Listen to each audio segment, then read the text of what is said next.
Well, thanks so much. Thanks for having me. It's great to be here. We've been out in California all week in anticipation of and now in the aftermath of the presidential debate at the Reagan Library.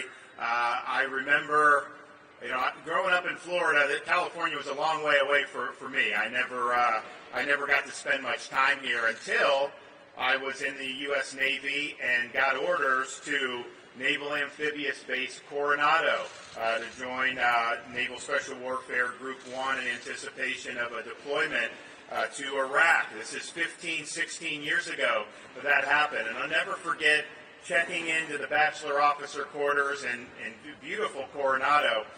And as a Floridian, the first thing I look for is the air conditioning. And they say, you don't need air conditioning here, just open the window, it's nice. And I'm like, okay, great, open the window. There's no screen on the window. In Florida, you got to have the screen because, we have bugs. No, you don't even need a screen. You just do it. It's nice and fresh. And I'm like, man, this is pretty good. I can get used to this. And we were in there. We trained in Coronado for a while. And then Iraq, not the best place in the world to be. So you come back, and I'll never forget landing at Naval Air Station, North Island in Coronado after being in Iraq for all that time. And then just getting off the C-5 and then the freshness of the Pacific Ocean air hitting you, and you're like, man, it's great to be back in America. And I understood kind of being out there why so many people for so many decades have built a pathway to come out to California. And so it was a little odd for me when I became governor. Having been born and raised in Florida, I don't think I ever saw a California license plate in my state.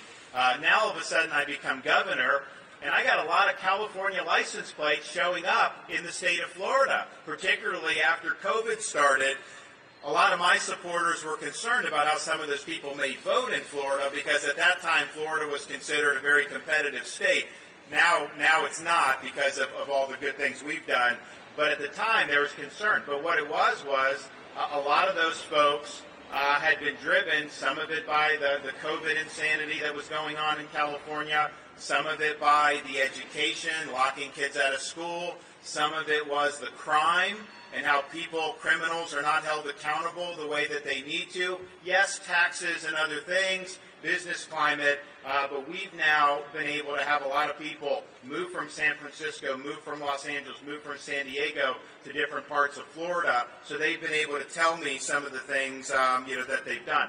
And I think it'll be an interesting debate when we have on November 30th the debate between me and your governor here in California. I think it'll be instructive, not necessarily about which state's better, because I think people have voted with their feet on that. But as I see the things that are being done in California, this is basically the petri dish for leftism in this country. So whatever Biden's doing, he's a few years behind what they're doing here in California. So I think the things that are doing, like this diesel truck mandate, EV, all that is absolutely going to be done nationally, and I know they're working together on that. So it's really about the future of the country. I think the country's going into the state of decline now. We need to reverse that decline, and the success we've had in Florida shows a model for American revival, and that's exactly why I'm running for president. I want to just give my support to the truckers and the trucking industry. It's something that's very important to us in Florida. When I became governor, we had about 350 truckers, probably about 600 truckers that we would produce through our training programs every year. Now, through a lot of the investments we've made, we're producing 3,500 new truckers every year in the state of Florida. That is important for the economy. You doing your daily thing. A lot of times people don't appreciate how integral these truckers are to our standard of living and our way of life. I know when you had interruptions here, people started to feel that, and that's real. And we need to make sure that this is a vibrant industry going forward, and that means providing people with the pathways to be able to go in. It's not an easy job, but you do have an opportunity to make some pretty good money now. But it's very, very important for a strong supply chain. And in Florida, we're proud of the ports. Yes, some of the business that's left California has actually come to some of Florida's ports. I know we had a big company out of Singapore, I think left Long Beach, I think they did, and they came to Jacksport in Jacksonville, Florida. So we're proud of that. but we know to get those ports to where they need to be, you've got to have strong trucking, and it's important. It also goes into the costs and the inflation that you're having to contend with. Right now, grocery costs are probably double than what they were just 4 or 5 years ago. Things that we used to take for granted are now becoming out of reach. And these are people, you're working hard, you're just trying to raise families, and you get stuck with these big bills. Buying a new home with interest rates at 8%, good luck with that. Our housing market's in big trouble because of that. Even purchasing new cars. The price of cars are up 70% in the last 4 or 5 years. These mandates are going to make those costs go up even more. So you have people that are imposing policies in Washington that are making you pay the bill. They're not paying the bill for it. They just keep doing it. And this is behavior that really started with the COVID lockdowns in 2020, the trillions of dollars that were spent. Of course that's going to cause inflation. And that's both parties, Republicans and Democrats, that have had a hand in that. And this is making it very, very difficult for people. And if we as a country, if you can't work hard and succeed, raise family, and realize the American dream, if it doesn't work for people that are doing everything right, this country is not going to succeed. And so we need to fix that. And my goal as president, what I pledge to do as president, is to restore that American dream for people all throughout this country. How do you do it? How do you give relief to people who are suffering under these higher prices? There's a number of things we're going to do, but one of the things we're going to do, and it may be the closest thing to a silver bullet that we have, is we need to make this country energy dominant. Yes, independent from needing foreign countries, but more importantly than that, we need to be by far the dominant energy producer in the United States. That means we have to use more of our resources here in the United States. We have to choose Midland over Moscow. We have to choose the Marcellus over the Mullahs. And we have to choose Bakken over Beijing. It is good for your bottom line. As president, I want you to pay lower gas prices. I want you to have relief at the grocery store. I want you to be able to afford a home. I want you to have lower interest rates. All that piece of the puzzle is American energy dominance, because the energy costs implicate every single thing we do throughout the entire economy. When energy goes up, not only are you paying more at the gas price, and I'm seeing $7 a gallon out here in California. I don't know how you make that work. If Biden and California leaders have their way, I think that'll go even higher in ensuing years. Good luck being able to afford that. That's totally unacceptable. So we want to lower prices, particularly in California. And there's got to be a way to not let those regulations here cause the price to be as high as they are. Because as high as gas has gotten nationally, it is lower than it is here in California pretty significantly. So people here are getting really socked with that. This will help drive down inflation, energy dominance overall, and we need to deliver that for people. But, you look at it, it will help our national security. Why would we want to do things that are going to make us more dependent on China? Why would we want to do things that are going to empower Russia or Iran or Venezuela? It makes no sense.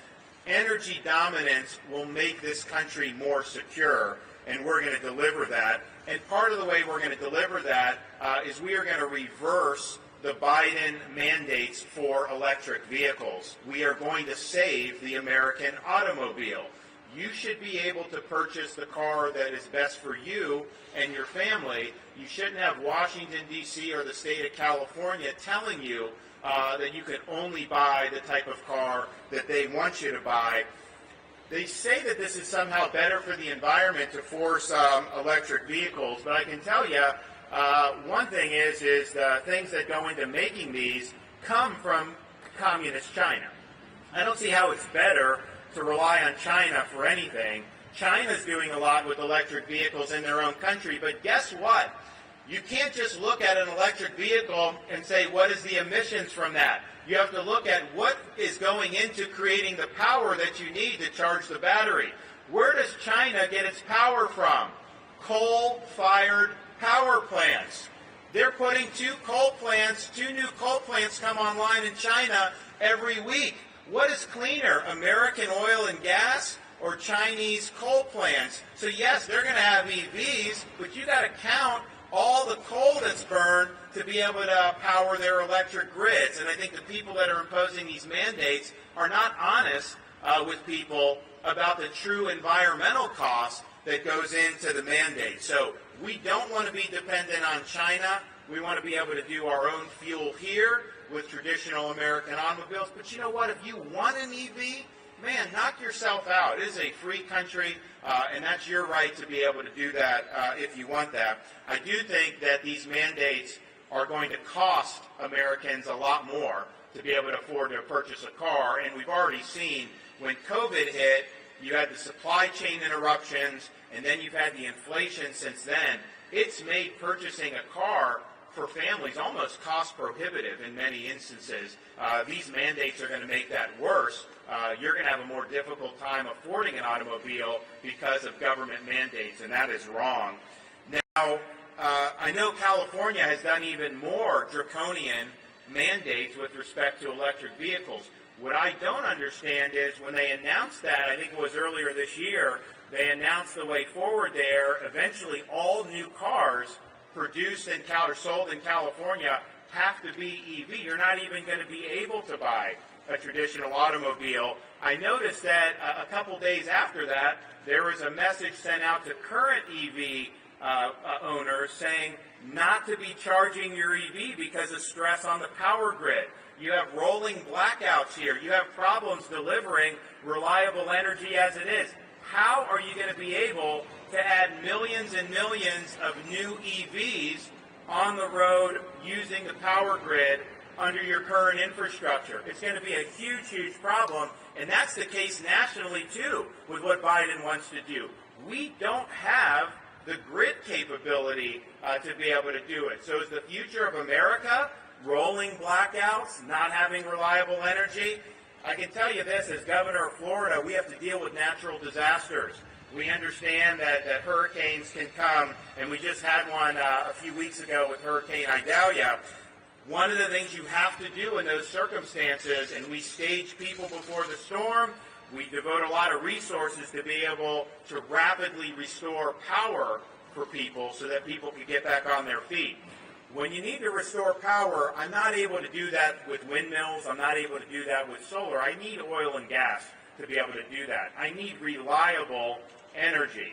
And these mandates are putting us in a situation where we don't have adequate, reliable energy to be able to meet the needs that this is going to do. So we will take action as president to give Americans relief from that. And so we're here now with the trucks because Biden has worked with your governor to do these electric mandates on these big rigs. And if you look at the big rigs, this is not something that is designed to be an electric vehicle. I mean, these things are designed to run on the diesel, and that's what they need. Ports like Long Beach, I think very soon, all the new sales for big rigs are going to need to be electric. What is that going to mean for you? Well, all of that EV is going to make all these trucks much more expensive. Do you think that the companies are just going to eat that cost? No, they're going to pass it on to consumers in the form of higher prices for the goods that they're transporting. How reliable will big rigs be that are electric vehicles? Well, I think they get about a radius of 100 miles on a single charge. Then they got to find a place to charge. It takes a long time to be able to charge it again. How is that going to help efficiency? How is that going to help these ports get the most out of what they can do? It's not going to do that. It's going to interrupt the supply chain. It's going to make it more costly and more difficult to be able to do businesses. And we saw what happens when the supply chain is exacerbated. This will basically be baking in supply chain problems as a permanent feature of the American economy. That is wrong. That is bad for Americans, and it's bad for our economy. So we are going to provide relief as president. We need to be smart about this. We need to embrace innovation. We need to embrace consumer choice. We should not be embracing mandates of this kind. And if we want to reverse the economic decline our country's in, it's going to be through invigorating the private sector. It's not going to be through imposing these draconian mandates on top of the private sector. I look at the economy now and see I don't think there's been a 3 or 4 year period where people have lost more ground than they have in these last few years. Of course, it does go back to the response to COVID, goes back to the government spending, it goes back to a lot of the mandates that are being imposed, it goes back to not realizing our full energy potential here domestically. We're going to reverse all of those policies and we're going to provide relief for the American people. In Florida, we've approached all this much different. You want to talk about reducing emissions? Florida has reduced emissions really significantly over the last 10 years. Has that been through mandates? No. What's it been through? It's been through utilizing natural gas more for the power needs of the state. It's cleaner than coal. It's something that has led to a significant reduction. If you're serious about doing things like reducing emissions, you should be embracing natural gas in this country. We have more reserves in places like the Marcellus Shale than anywhere else in the world. We could power the world for decades and decades and decades just with the natural gas we would be able to export from there. The developing world would be able to get online, to be electrified in ways that would be cleaner than whatever pathway they're going. And I think Dwight made a good point. A lot of these mandates, people change behavior. Behavior shifts. Capital shifts. And it usually, when there's a green mandate imposed, it usually shifts behavior to even dirtier forms of energy. When we're begging Maduro for oil or getting oil from the Saudis, do you think they do cleaner oil and gas exploration than we do in the United States? No way, not by a long shot. So a lot of those are counterproductive on their face. So we need an economic revival in this country, and that's what we're going to deliver. We also need, and I know people here in Southern California have experienced it, we have huge, huge problems because of the open southern border. Joe Biden is basically derelict in the performance of his duties. He took an oath to take care that this Constitution of the United States was faithfully executed, that he would faithfully enforce the laws of the United States, and now he's allowing the Mexican drug cartels to run roughshod over the southern border. We have millions and millions of people pouring in. We don't know who they are. We know some are coming from Russia. We know some are coming from Iran. We know some are coming from some pretty bad places, and yet they persist on coming through with no end in sight. And it's probably worse today than it's been at any time throughout Joe Biden's administration. Drugs are pouring across the border. Human trafficking, sex trafficking, really, really bad stuff. As your president, we're going to put a stop to it on day one. We're going to declare the border to be a national emergency. We are going to restore the sovereignty of this country, and we are going to lean in against the Mexican drug cartels who are responsible for killing tens of thousands of our fellow Americans through fentanyl overdose. And this is happening in communities all across the country, not just in border communities. I've met so many angel moms over the last couple years who've lost kids to fentanyl overdose. And I know that we've got issues in this country with addiction that we need to work on. But the thing that strikes you is you could have a young kid think they're taking some pill. If it's laced with fentanyl, they could die just on that one pill. And these are people that are not even addicted to drugs. They may have made one bad choice, and all of a sudden their life is over. That's brought a lot of pain to communities throughout this country, and it needs to stop, and we will stop it. The other thing that we're going to do is we are going to restore law and order in this country. Just being in Southern California over these last few days, my wife and I have run into 4 or 5 people that reported that they've been mugged in the last year in different parts of Southern California. That was not the case here if you went back 20, 25 years ago. There was a dedication to law and order all throughout the country. Now you have certain jurisdictions where prosecutors are not willing to hold people accountable for criminal misconduct. Some of the laws they just don't want to enforce, and so the inmates end up running the asylum, and public safety collapses. And so when people are telling me, that when they go shopping, they take off their jewelry because they don't want to get mugged, even in nice places in LA. That's a huge, huge problem. We can't allow people to not do their job and put the citizenry at risk by letting criminals run the street. In Florida, we had 2 different prosecutors who got elected on similar platforms to your prosecutor here in LA County, and said, you know, some of the laws they're not going to enforce. Well, I removed them from their posts because that is not their job to pick and choose which laws to enforce. Their job is to faithfully enforce the law and to protect the citizens of their jurisdictions. In Florida, we stand by the police. We support what they're doing. We support their mission. We don't allow prosecutors to let the inmates run the asylum, and we hold people accountable for their criminal misconduct. That has resulted in Florida's crime rate being at a 50-year low. And that's just a matter of will, it's a matter of leadership, and it's a matter of policy. But I'm really proud of what so many people have done. And oh, by the way, anybody in law enforcement out here in Florida, if we recruit you from out of state to come work at one of our agencies, we give you a $5,000 bonus right off the top. And it just shows you that we value what people do in uniform. We know it's integral to have a safe and secure society.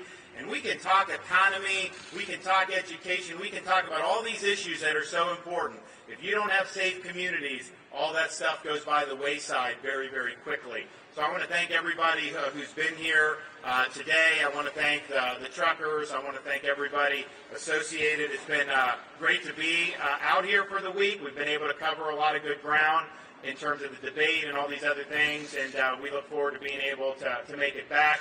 We'd love for you to come to our website at rondesantis.com, and we look forward to seeing you in a lot of these early states in the days and weeks and months ahead. Okay, anybody have any questions? Yes? Governor, during the GOP debate, you said you supported 15-week national abortion ban. Why 15 weeks? Why not 6? So what I've said from the beginning is I'm pro-life, and I'm going to support pro-life policies. But what I've also said is, the reality is this is something that is a bottom-up thing, where different states are going to approach it differently. And I have not had a lot of confidence in Congress being able to deliver anything productive on a variety of fronts. And so, my position is what it is. But at the same time, I've always said just what the reality is. And so you have Iowa, different than New Hampshire. Obviously, California is going to be much different than Texas. Governor, at the debate stage, you directly attacked President Trump for not showing up on the stage, pointed to his contribution to the national debt. On the trail over the past few months, you've characterized your attacks on Trump as counter punches. If he comes at your record, you'll go at his. Are you officially going on offense? I really believe that every candidate owes it to the voters to show up and earn their vote. And this idea that you can take a poll the year before primary and then disenfranchise voters by not showing up, that's wrong. You got to show up, you got to answer questions, and you got to defend your record. Republicans lost in 2018, 2020, and 2022. 2022 was probably the most favorable set of circumstances you could have running. Inflation, the country was in the wrong direction. Inflation was high. Interest rates were rising. Crime was bad in a lot of areas. The current incumbent Democrat, very unpopular. You literally just need to show up most of the time and you would pick up a lot of seats. And yet, they lost seats in the Senate, barely won in the House. And the only reason they won in the House was because New York overperformed and Florida had a red wave. We had the red wave in Florida because of leadership. So we have to go, you have to make the case to Republican voters how you're going to be able to get the job done. And I'm somebody that's proven to not only get in these big fights, to win these fights, and then to deliver strong electoral victories. I could serve for 2 terms. I don't think a lame duck president is going to cut it because we know there's so much that needs to be done. So he needs to come and he needs to defend his record. I remember going to his rallies in 2016. A lot of the things he said then, draining the swamp, Mexico paying for the border wall, eliminating the national debt, all these things he didn't do. and now he's running on a lot of the same promises he made back then. I think he owes it to come out and debate. I offered, since Sean Hannity is doing the debate between me and your governor here in California, I told Sean, let's do one between me and Donald Trump on Hannity. I'm happy to do that. I think he should show up to the normal debates, but if not, we'll do it. But let's go. He's had a lot to say about me on social media over the last 9 months. Well, now we can get up there and we can make this case in person.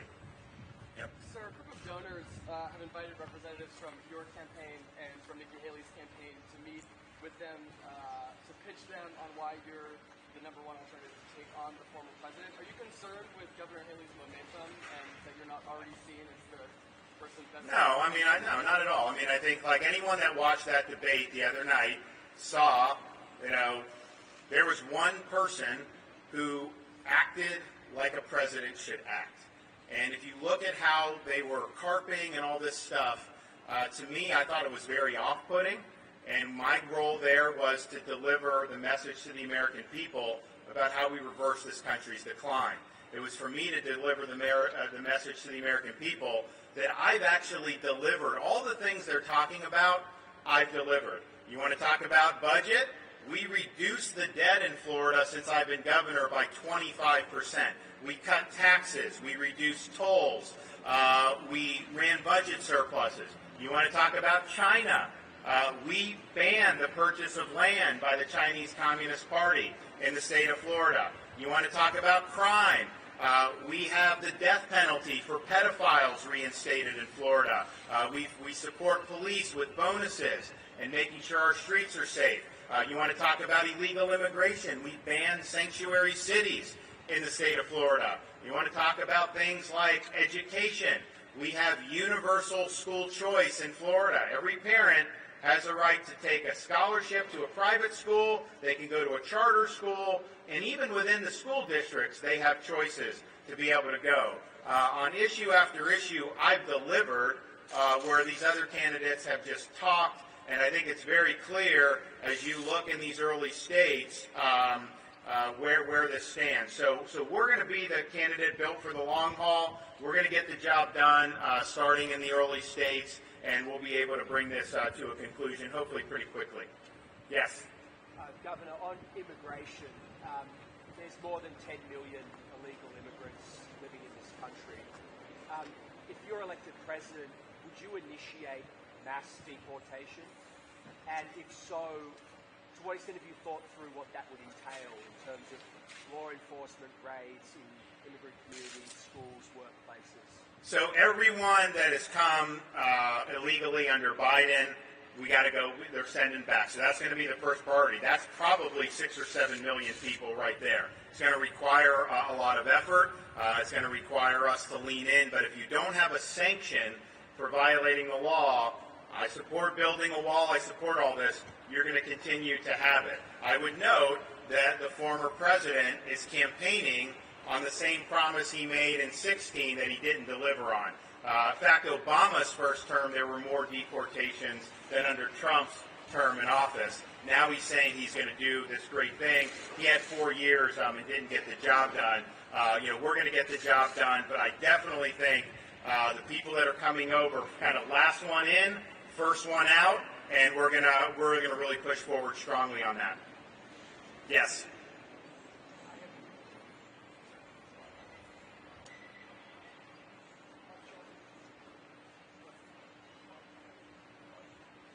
Longshoremen's Union, Teamsters Union are two of the strongest local private sector unions. You signed a number of anti-union bills in Florida. What do you have to say to unionize workers, especially in light of the UAW strike?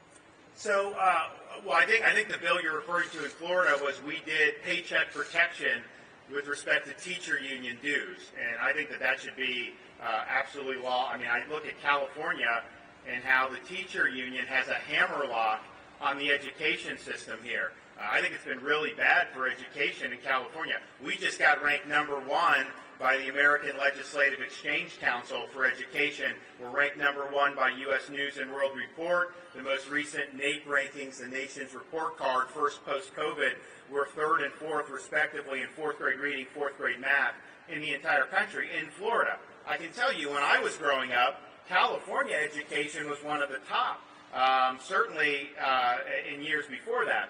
Now it's been ranked in the bottom 5. I think there's rankings where they're behind only or ahead of only like Mississippi and Louisiana.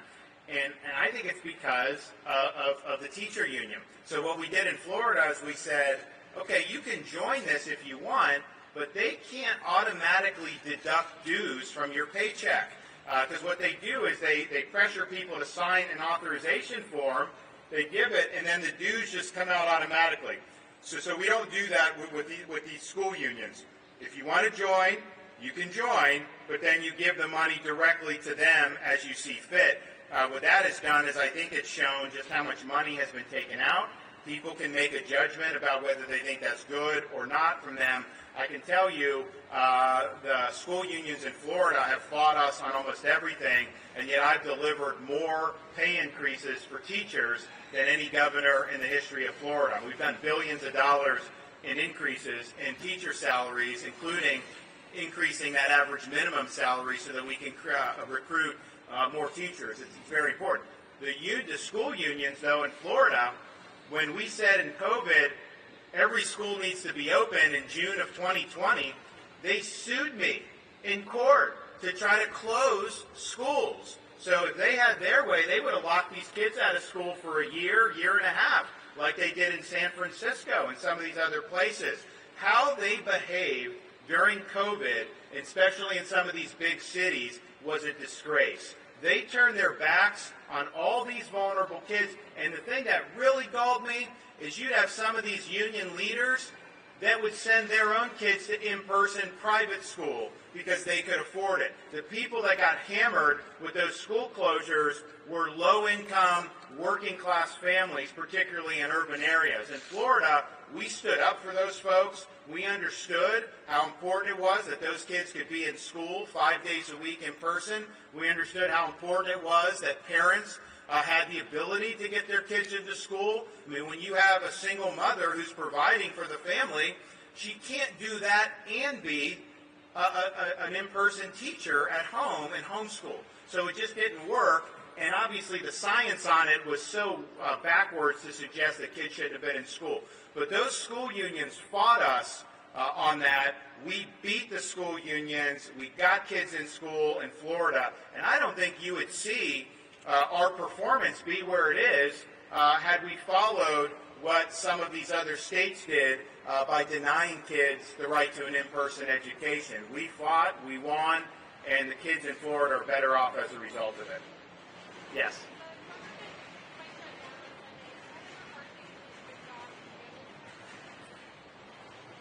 We are in a situation where what they have been doing in Washington for the last 3 or 4 years is shutting down the American dream for American families. You're paying more for everything because of their conduct with respect to borrowing, printing, and spending of money. I think they need to change conduct. I think they need to do things in a way that is not going to exacerbate the inflationary problems that we're seeing fit. So when I get in as governor or as president, I'm going to do like I did as governor, and we're going to be willing to wield the veto pen if they're spending too much money. I vetoed billions of dollars in excessive spending in Florida. I think the record for vetoes had been about $800 million in one budget when I became governor. We broke that record. We did $3.3 billion in 1 year. That was about 3% of our budget that year that we vetoed, and that's part of the reason we've run big surpluses. That's part of the reason why we have reduced our debt, our outstanding state debt, the way we have. So I think these guys need to do what they said they were going to do. They all say government's spending too much money. We know it's caused harm to each and every American. Are they going to reverse course? Are they going to get us on a more sustainable posture? Well, in Florida, we've showed it could be done. Our budget is half the size of New York's budget. And New York has 1 million, 2, 3 million fewer people than Florida does. And yet, anytime these New Yorkers move to Florida, what they'll tell me is how easy it was to get a driver's license, how the services were good, how the roads are better, all those things. So how is it that we can provide what needs to be provided at half the budget? All you got to do is have the will to do it. So that's what I'm looking for. I'm looking for leadership to reverse the economic decline of this country, and that means they have to acknowledge the role that federal spending has played in creating the mess that we have. All right, guys, thanks so much. God bless. We'll see you soon.